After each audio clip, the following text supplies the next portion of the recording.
මාළු ආයි කොහමද යාළුවනේ? ඔන්න ඉතින් මාළු කරියක් හදන්න කියලා හදන්නේ අද. මේ දවස්වල ගෑස් නෑ. ඒකින්ද එළියේ කුස්සිය දරලිපේ උයන්න වෙලා තියෙන්නේ. අම්මට උයන්න පොඩි හෙල්ප් එකක් දෙනවා. අම්මා මාළු උයන්නේ නෑ. අපි තමයි උයා ගන්න ඕනේ. ඔන්න ඉතින් ඉස්සලා මාළු ටික හොදාගත්තා. හොදාගෙන කහ කුඩු, මිරිස් කුඩු, තුන පහ කුඩු, ගම් මිරිස් කුඩු ඔක්කොම දාලා හොඳට අත ගා ගන්න ඕනේ.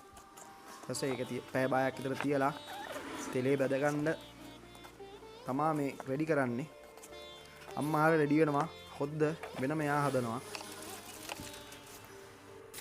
අපි බලමු ඊළඟ. ඔන්න ඉතින් අම්මා මිරිස් දාලා තුන පහ කුඩු දාලා මිරිස් කුඩු දාලා කුඩු දුණු දාලා දැන් උන් කර කර ගන්නවා. මේකට වතුරත් ඇඩ් කරන්න ඕනේ. වතුරත් ඇඩ් කරලා ගොරකක් දා ගන්න ඕනේ. බොර ගතියෙන්න මම මාළු ටික බදින ගමන් හිටියේ. ඔන්න දැන් බැදිලා ඉවරයි. හොද්දත් පැහිලා. මේ පැත්තෙන් ගත්තා ඒ පැත්තට දැම්මා.